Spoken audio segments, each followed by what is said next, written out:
you don't have, again, I'm not a fucking doctor, so don't look at me like a doctor, but I would say,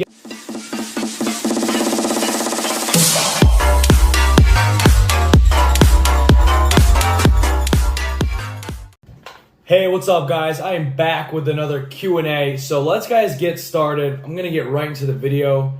I do want to say thank you guys for submitting all your questions. I've never had this many questions. I'm not going to answer all of them because I've had over 35 questions. And for me to answer over 35 questions, that's going to take at least an hour and a half to answer, because each one of these questions I typically take at least a minute and a half to 2 minutes to talk. I know I talk a lot. So as you guys see here, I do have my two favorite supplements, which I'm going to talk later in the video. I got the Mortal Elite Vitamin Pack. I'm guys going to be explaining that to you. I also got my Fiber Life supplement right here, one of the best supplements I've ever taken by Species Nutrition. So if you guys want to take one of these supplements, the link is going to be in the description. So let's guys get started with my first question. We have my paper right here.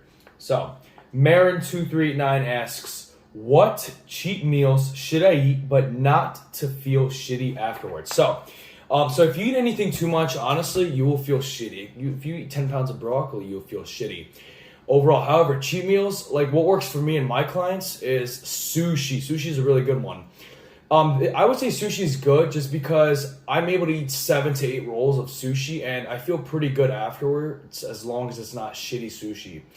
So what I mean by shitty sushi is I don't eat fried sushi. I'll get like I'll get like salmon, raw salmon, or like tuna sushi or eel. I love eel sushi. That's my favorite. So yeah, like I said, I'll get sushi with them. Most of my clients who are pretty lean, I would recommend maybe 3 to 4 rolls, and that would be enough. Sushi, obviously, it's glutenated rice. And it's got veggies, it's got a little bit of protein or salmon or whatever you get. If you get your vegan or vegetarian, whatever sushi, go ahead and get that if that's what you enjoy, not by any stretch of the imagination. I'd also like to suggest a burger with fries. Again, cheat meals, they're not necessarily supposed to be chicken and rice and broccoli.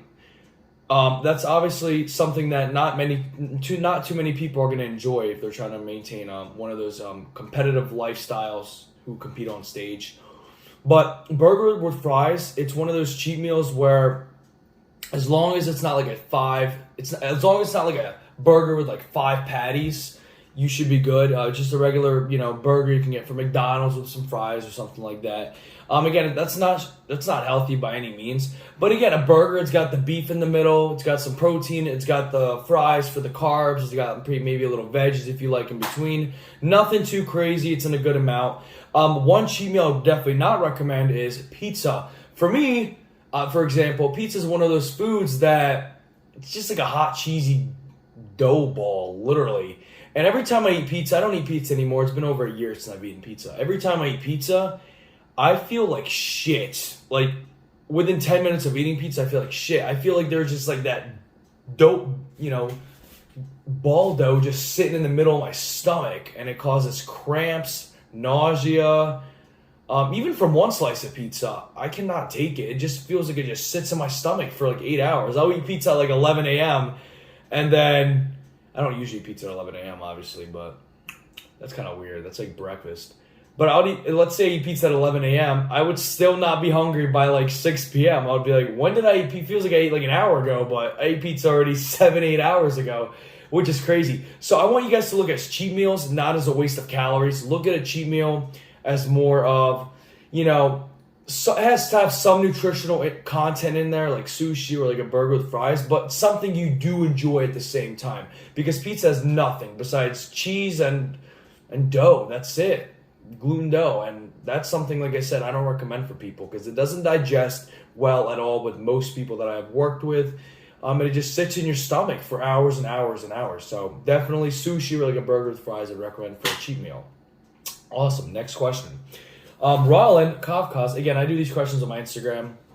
I get people to submit these questions. So Roland Kafkas asks, how to gain muscle mass without gaining lots of body fat, specifically for skinny guys? That's obviously a question I get from a lot of hard gainers typically who have trouble gaining body mass, but they want to gain it so bad, but they're scared to get fat, which I tell most hard gainers they're not going to get fucking fat if they're, people who are genetically not predispositioned to store body fat. So if you're true to what they say, a hard gainer, it's going to be hard to gain a lot of body fat. That's what I would say, especially for skinny guys who have never been fat and their parents are never fat or anything like that. Like I said, it's because you're not genetically predispositioned to store lots of body fat as easily as some people do, like myself. I'm always able to store a lot of body fat, specifically in my chest area, just because I told you I have gynecomastia, and in my lower stomach area. Again, that's just how I'm able to, my body, like my arms always look lean. I always have veins, always look vascular. However, I can have flabs. And, on my stomach, on my chest, my legs are always lean. I wish my fat went straight to my freaking calves. That would be nice. So, I would say, though, getting back to the question, to gain muscle mass, it's not something that happens fast. I know you mentioned the word fast. That's something that takes years and fucking years of practice. So I'm sick and tired of fucking people thinking they could build a fucking 10 pounds of muscle in a month. That's not how this fucking shit works. I don't care what you say or what anybody says. Even if you were on fucking gear and training everything at once, you would not be able to gain 10 pounds of muscle in a month. Nor you would be able to gain a muscle super fast because people expect results in a month. I don't know how the fuck people process this shit in their head. It takes years and years of consistent training, recovery, and eating in an adequate amount so you can actually be able to recover. You build muscle when you recover and when you sleep, not when you're in the gym. I say, honestly, for a beginner, I know you're obviously saying how to gain muscle fast, so I'm guessing you're a beginner or a newbie. Not that it's bad, but if you're looking to gain muscle, I'd say train no more than 4 times a week. I myself, I've been training for 3 fucking years. I train no more than 4 times a week. I do Monday push, pull, and I will sometimes do legs. I know I gotta start doing legs more. I'm a fucking idiot. I really gotta start doing legs more. So I've already started incorporating legs. I do legs, honestly, so some on my cardio days. But yeah, don't train more than 4 times a week. Recovery is key. Also, try to get at least 7 hours of sleep, especially, if you're in that muscle building and developing stage as a teenager like I am, from 16 to 21 years old. 21 is not a teenager, it's already an adult, but I still count that as a teenager because I feel like that you're still developing at 21. Most people still develop at 21. So, get 7 hours of sleep at least a night. I would say with protein, get at least 1.5 grams of protein per pound of body weight. If you don't have, again, I'm not a fucking doctor, so don't look at me like a doctor, but I would say get at least 1.5 grams of protein per pound of body weight if you don't have any problems with your liver and your kidneys, and you're not genetically predispositioned to have any issues. So make sure you get your blood work, consult with your doctor, see what they say, make sure you don't have any issues, go get your blood work done. That's what I do. It's a smart thing anyone should do, just to see where their levels are at. Carbs, I would say, if you're not diabetic and you don't have any issues with your blood sugar, and you're not insulin resistant, I would say 2 grams of carbs per pound of body weight, and around 0.5 grams of 0.5 grams of fat per pound of body weight. Not omega-6 fats, but omega-3s like salmon. I know beef is omega-6, but still some beef. Have some nuts. Include some of these healthy fats. I'm not saying eat burgers and beef every fucking day, but you can still include, it's a good bulking food because it's definitely a lot of calories compared to like chicken breast. So make sure you do recover 3 days out of the 7 days of the week, and those 4 days, you got to kill yourself completely, go hard in the gym, lift heavy. Like I mentioned, watch my other video, and that's going to tell you how many sets you should do and reps for each one of these exercises and how much you should do per body part. So again, just to summarize this question, I would lift no more than 4 times a week, 1.5 grams per pound per body weight.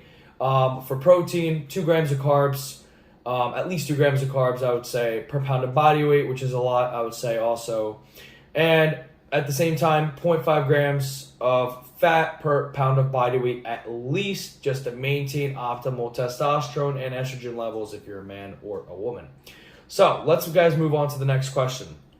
Roman Garbov asks, I keep shitting myself after drinking protein shakes. Help. Okay, so again, I have had the same issue, which is why I stopped drinking protein shakes. Whey protein is fucking awesome if you're trying to pack on muscle and you don't have enough food available. It's very good. Whey protein definitely, could definitely help you pack on some serious mass if you're going to be consistent with eating. But protein isn't magic. Protein is just a supplement, I would say, you take to supplement with some real food like chicken breast if you don't have enough time. I understand that. I used to do that too. So I would say, honestly, what type of protein powder do you use? That's what you got to ask yourself. Look at the box, look at the label. Is it whey concentrate? Is it whey isolate? Is it whey hydrolyzed? I can't even pronounce the damn word. Hydrolyzed. This could be simply due to the fact that your body isn't absorbing dairy how it should be, which would mean you could be lactose intolerant. You know, there's special blood work samples you can get done to see how much lactate enzymes you have, and that could, you know, show you if you're lactose intolerant or not. If you have low lactate enzymes, that means your body cannot break down lactate, which means you're lactose intolerant. It's that fucking simple. I'll suggest try eating an MRE bar.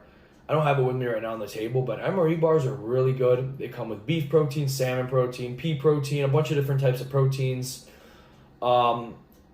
I don't get bloated from them. They also come with real food carbohydrates like sweet potatoes, blueberries, oats, dehydrated yams, stuff like that. So try eating an MRE bar if that can help you out. It tastes delicious too. It tastes better than a fucking drink of protein.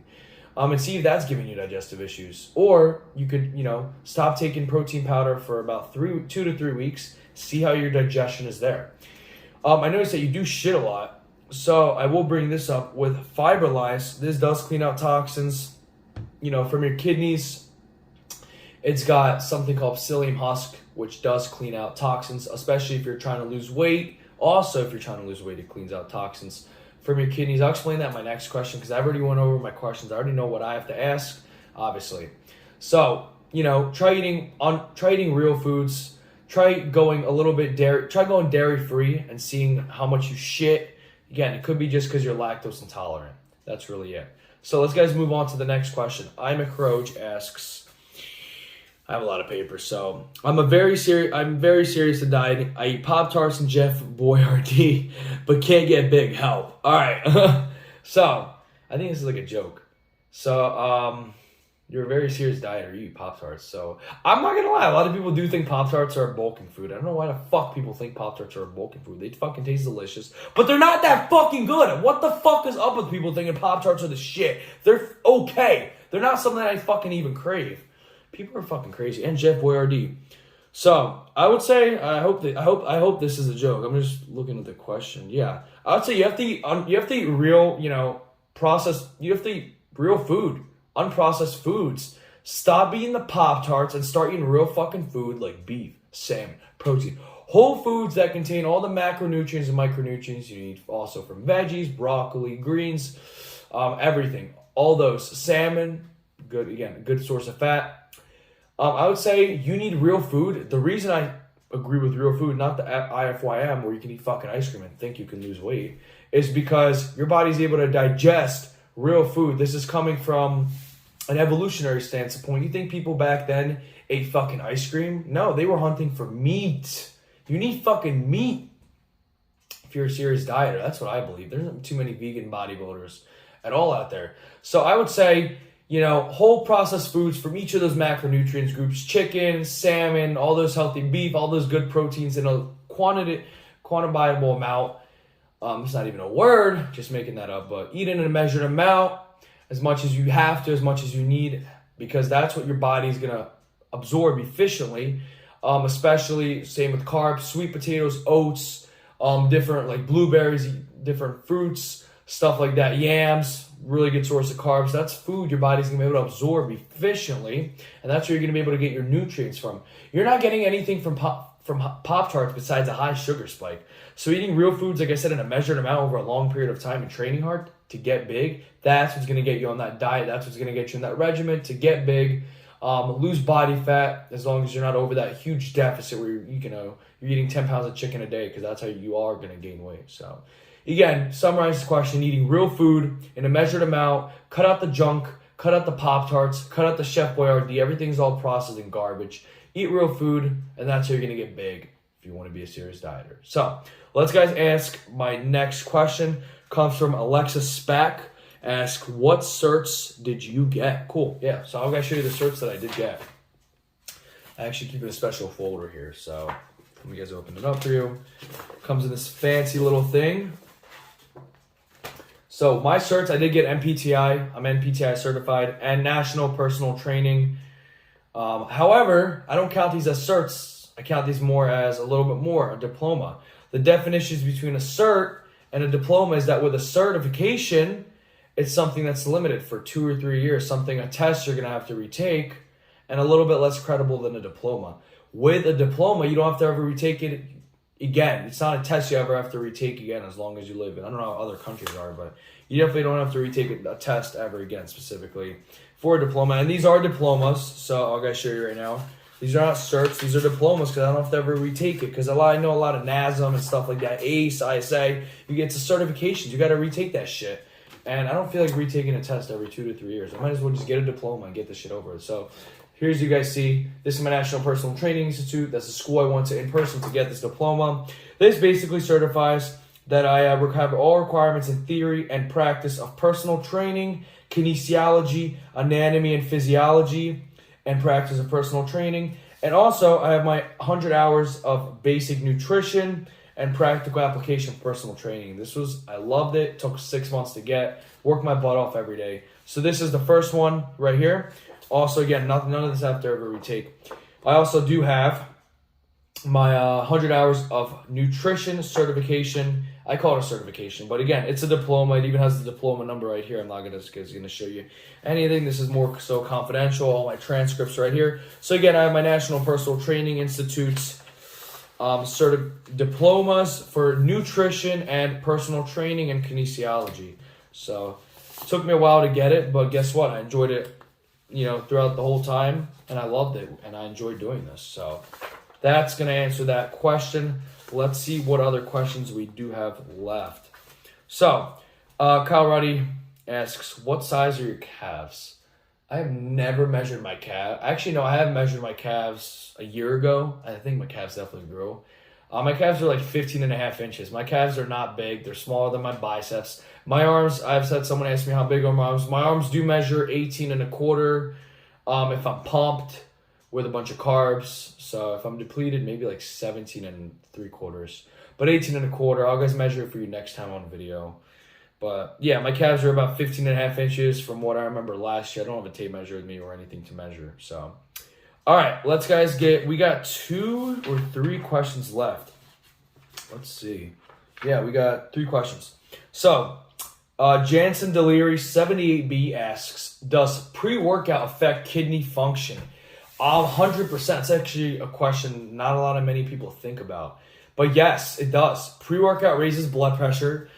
And from all that caffeine, it could be 300-400 milligrams of caffeine that hits you at once, your blood pressure is raised, like I just said. Which means your kidney tubules become inflamed. And once that happens, your kidneys have a harder time processing and filtering your blood, which means you have a lot of toxins and waste that is left over in your kidneys, which do put a lot of stress on your kidneys. That's something you definitely don't want to have. This can raise creatinine levels. Again, that's why I tell people to get their fucking blood work checked.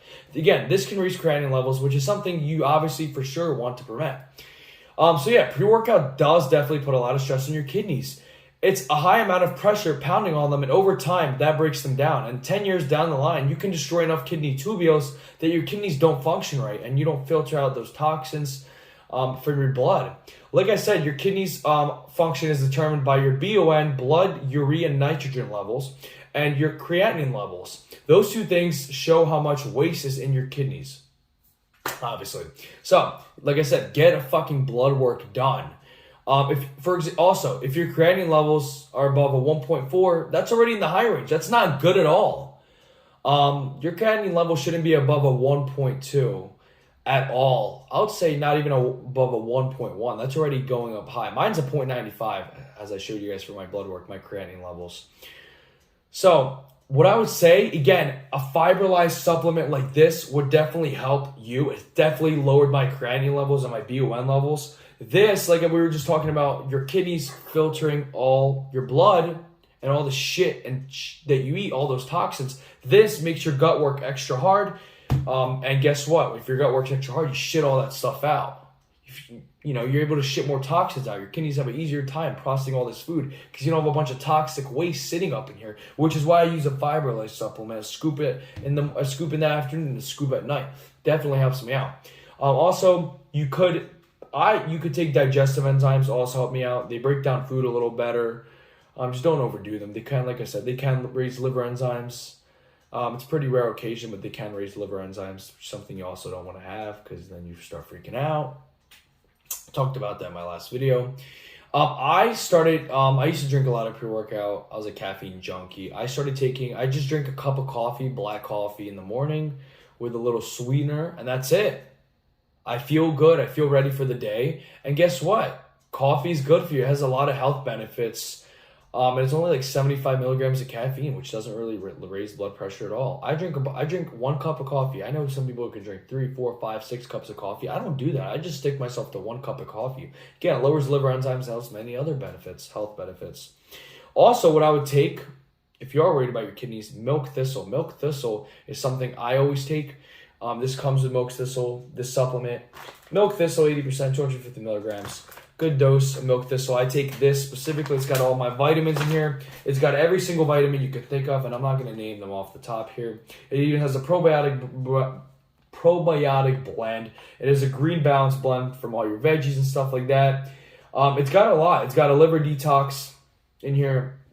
Also helps you with your joints. It's got a lot of cardiovascular support. It's got actually celery seed extract and red yeast rice, which is something, if you guys don't know, that definitely helps you overall with just function in your daily life. It helps me a lot. Also, it's got salmon oil. Salmon oil, I personally can't get, I can't eat salmon every day. It is a lot of calories. I know it's healthy, but it's just a lot of calories, and it's hard. It's expensive. I can't afford to eat salmon every single day. So this has in each serving 500 milligrams of wild Alaskan salmon.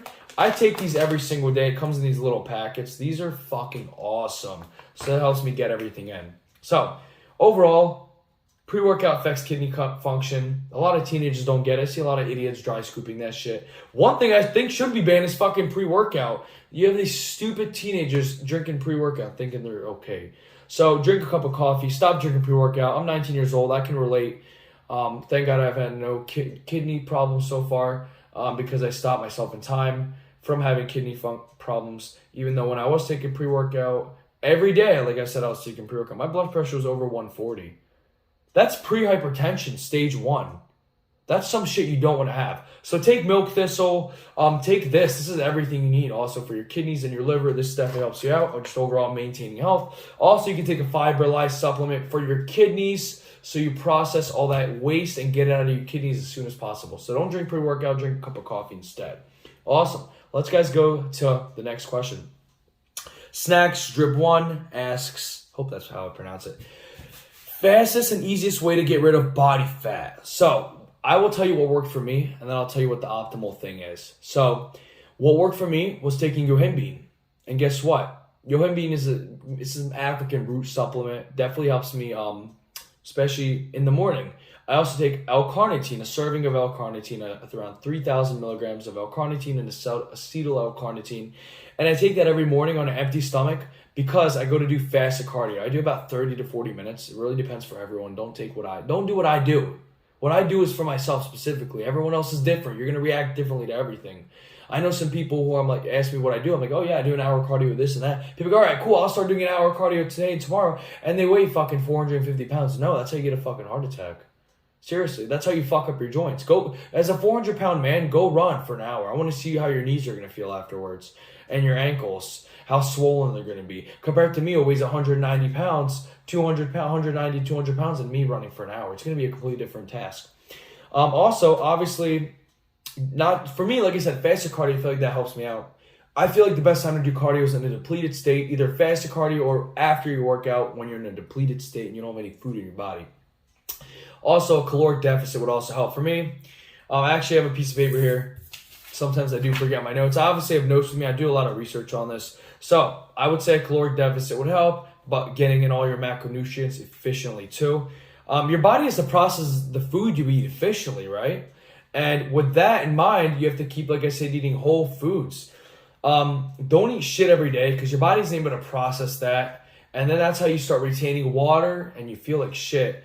So stop eating junk food, go in a caloric deficit. I would say increase your protein if you have to, because protein is a thermogenic that's going to help you burn body fat. And it's harder for your body to digest protein, which is why you burn more calories when you eat protein, obviously. So increase your protein, go in a caloric deficit, start doing fucking cardio. I don't care if you're bulking or not in your off season. Start doing fucking cardio. Not even just to lose weight, just good for your overall cardiovascular health. And it's going to help you build muscle. You're able to use that cardio to efficiently oxygenate your muscles, which is going to make your muscles grow.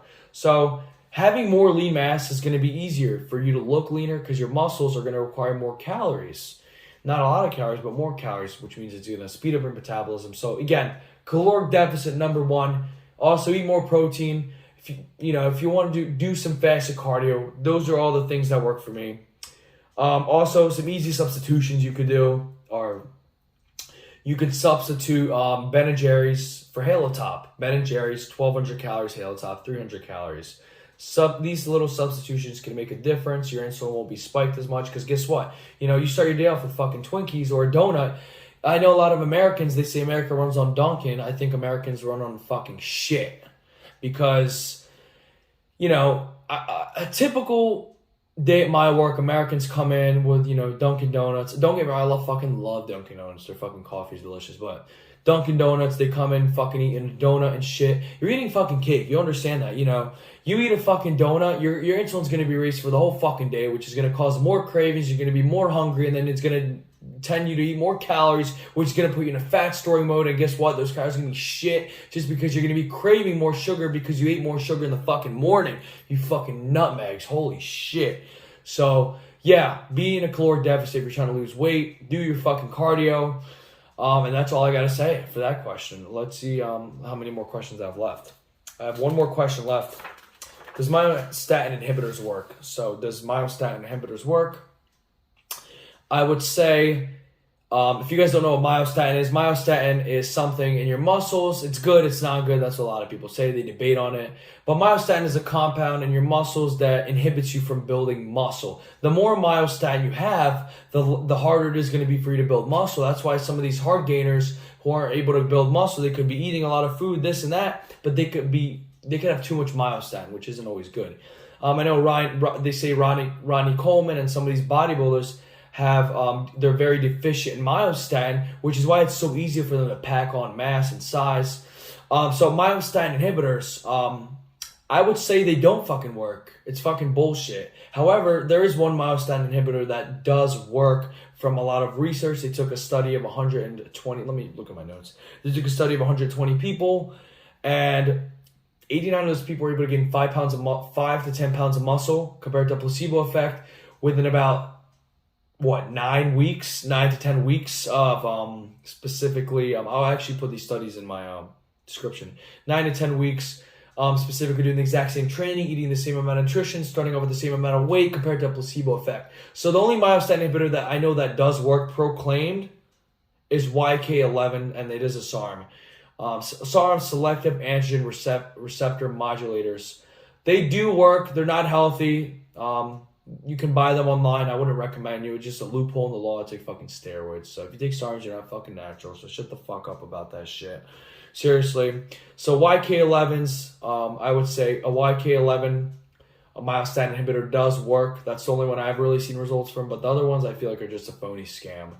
If you guys have any more questions, submit them to me, and I'll guys be more than happy to answer them. And we guys are out for this Q&A vlog. Adios.